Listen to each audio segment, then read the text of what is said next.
Frère, il y a des bêtises qu'il ne faut pas accepter. Quand on sait que tu es quelqu'un qui a de la personnalité, qui respecte un serviteur, qui sait respecter son père, c'est difficile qu'on va te rapporter des bêtises. Tu ne peux pas venir vers moi et critiquer mon pasteur, je te recadrer. Peu importe, même s'il a eu tort, même si je sais qu'il a tort, mon père, c'est mon père. Je ne permettrai jamais que mon père biologique soit humilié. À combien plus forte raison mon père spirituel? C'est lui qui me bénit, qui paie le prix pour moi. Frère, il y a des bêtises qu'il ne faut pas accepter.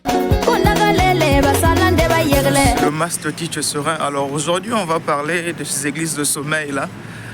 Vous savez que de base, nos problèmes, c'est pas forcément l'église, mais en grande majorité aussi, l'église affecte de beaucoup. Parce que vous allez remarquer, par exemple, la corruption, le manque des institutions et des systèmes, des personnes qui sont assez performants sur le terrain. Ça, c'est des vrais problèmes, oui, mais aussi, on se rend compte que de base, la moralité que nous avons, la façon dont notre société, nos valeurs fonctionnent, c'est ce qui pose problème aussi parce qu'on ne peut pas réellement être unis, on ne peut pas travailler ensemble et donc ça devient comme une calomnie, comme une malédiction pour l'Afrique. Alors récemment, il y a ces sœurs de l'église là, déjà je ne sais pas si normalement c'est permis aux femmes de prêcher, si c'est toujours avec l'histoire de la Bible, hein, parce que je crois bien que quand j'ai étudié et faisais des cours de Bible, là, on m'a fait comprendre que les femmes ne sont pas... enfin, les femmes sont permises de s'exposer à la Bible, aux enseignements, mais elles ne sont pas habilitées à se mettre devant les gens et puis les emmener au paradis. Parce qu'apparemment, si tu suis la voix de la femme, tu risques de se perdre. Parce que vous avez vu ce qui s'est passé avec Ève. Dès que Adam a écouté Ève, vous avez vu ce qui s'est passé. C'est pas forcément mauvais, je suis pas là pour ça, mais on va aller un peu dans ce qu'elle a dit, que je pense qui réellement est un vrai problème. Alors elle a dit qu'elle ne peut pas manquer de respect à son père, à plus forte raison, enfin son père biologique, hein, à plus forte raison son père spirituel. Donc elle veut dire en d'autres termes que son père spirituel est plus important que son père biologique. Vous savez, ces religieux-là, les plus hypocrites dans ce monde sont les religieux et les politiciens, parce que c'est la même chose, c'est la politique. Hein, tous ces travailleurs de l'église là, ils ne sont pas réellement saints, ils n'ont jamais connu le Saint-Esprit, ces gens-là parfois. Et c'est des gens qui sont inspirés par une mauvaise volonté de diviser les gens et une espèce d'envoûtement qui les font penser qu'ils ont reçu le Saint-Esprit. C'est à eux depuis qu'ils ont commencé là, la religion n'a apporté que de malheur, en Afrique en particulier. L'esclavagisme, tout ça là, ce sont les ambitions religieuses. Parce qu'en réalité, ils viennent pour la politique, ils viennent pour dominer des individus qui pensent que si les autres sont en train de prier, qui sont musulmans, vous devez aller les coloniser, vous devez aller les imposer votre Dieu, vous devez gagner les armes. Et en gagnant ces armes-là, parfois, ils tuent les gens. Et donc, c'est compliqué quand même, ces genres de raisonnements-là. Je ne pense pas que la religion est là pour apporter la paix. Et plutôt, c'est pour apporter la division, le malheur et tout ça. Mais on va aller donc plus dans le vif du sujet.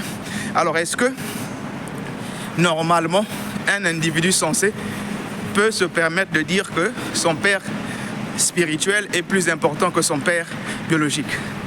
Vous savez, les religieux ont un vrai problème de fond. Déjà parce qu'ils considèrent les hommes des travailleurs de l'église, je ne sais pas pourquoi, même pas pourquoi ils appellent les hommes de Dieu. Ils ne sont pas hommes de Dieu, on est tous des hommes de Dieu.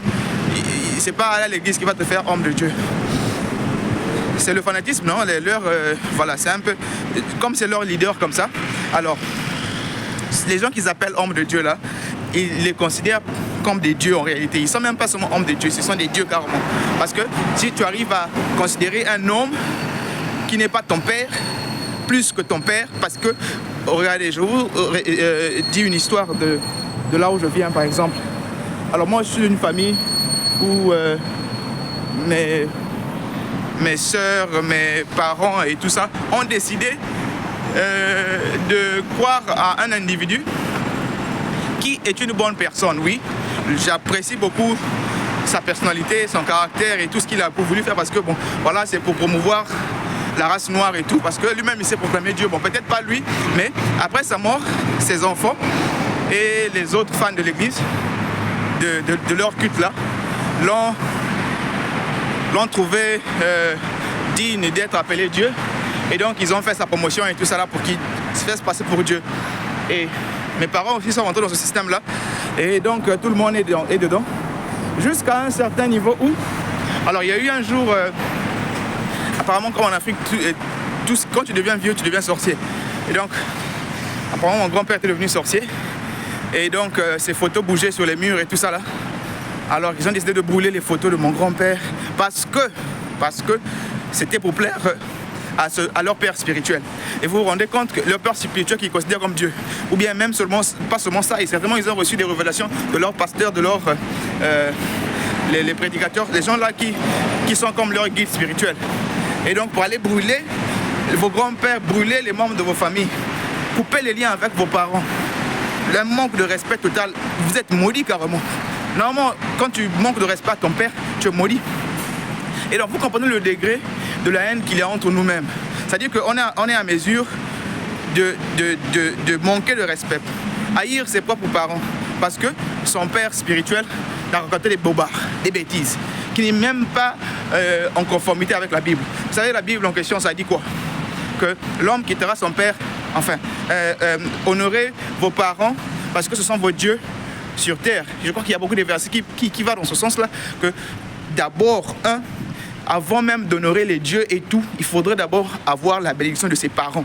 Avoir même dans tout ce que vous faites, même dans la politique, on vous demande d'abord de respecter les hommes qui sont établis pour vous diriger avant d'aller vous ramener vos histoires de Dieu là sur eux.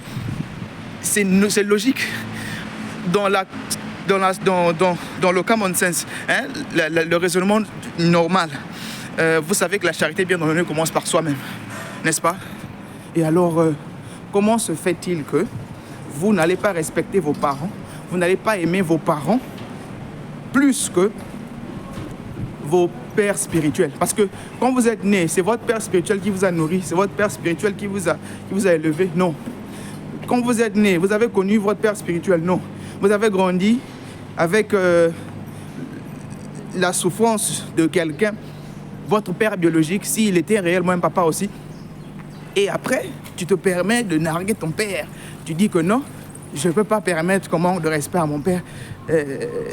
À plus forte raison, mon père spirituel. Ton père spirituel vient faire quoi dedans là-bas? Parce que lui, il est qui? Il a eu quel esprit saint? Il a eu quelle, je sais pas moi, inspiration? Pour que même lui, qui sait que tu dois d'abord honorer ton père biologique parce que c'est lui ton Dieu sur terre. On n'a pas parlé des pasteurs. Les pasteurs n'existent pas, c'est un faux métier. C'est des paresseux parfois qui ne veulent pas travailler. Il y a un pasteur qui n'a pas de boulot et que c'est l'église qui lui paye. Mais c'est un charlatan. Parce que normalement, à moins qu'il soit un motivational speaker, hein, les influenceurs là et autres là, mais aussi qui vous enseignent des choses qui vont vous permettre d'avancer. Il y a des églises où les pasteurs ils viennent seulement vous raconter des bobards parce qu'il a faim aussi. Il cherche un moyen de vous garder là pour que vous puissiez payer sa maison et tout. Parce que quand il va vous motiver pour cotiser, il aura son salaire. C'est un boulot pour lui. Et donc, en tout cas, c'est malheureux, très malheureux pour les Africains de toutefois être aussi confus que ça. Hein? Tu vois, c'est comme un gangrène en fait. On est vraiment pollué à l'intérieur. C'est pour ça qu'on aura du mal à réellement travailler ensemble. Parce que, de base, nos esprits sont maudits. Hein? En fait, on s'est maudits nous-mêmes. On a coupé les ponts avec les ancêtres. Non seulement ça, on n'a pas les mêmes bases. Les valeurs de vie devraient être partagées de façon commune. Les églises là viennent seulement polluer parce que les gens comme ça, les gens de l'église, ce sont des gens qui sont les plus hypocrites, qui aiment beaucoup la division. Vous allez les voir, quand tu vas chez eux, tu ne peux pas prendre la bière parce que chez eux, on ne prend pas l'alcool. Tu peux pas faire ceci. Et donc, ils veulent t'imposer un système un peu, c'est un peu comme la dictature, mais en même temps, ils se disent que non, c'est parce qu'ils ont un caractère. Ce sont des fous, c'est des malades. Et donc, comprenez avec moi aujourd'hui que le problème de l'Afrique, c'est tout ça. C'est tout un système qui est pourri. À commencer par les religions, les écoles, parce que c'est là-bas que les gens forment leur caractère, c'est là-bas que les gens forment leur identité. Alors si vous ne pouvez pas vous identifier à l'autre, parce que vous avez reçu, je sais pas, le Saint-Esprit qui vous embrouille, qui vous a traumatisé, c'est tout ça, les démons que vous avez reçus, et à la fin, vous ne pouvez pas communiquer avec les autres, vous ne pouvez pas faire quelque chose ensemble. Et c'est ce qui nous arrive en Afrique, parce que des pasteurs, des leaders des églises-là racontent des bêtises. Et les femmes même qui vont dans ces églises-là sont des plus têtues, des plus sauvages, des plus maléfiques même à la maison. Des troubles graves. Bien de choses à vous, à la prochaine.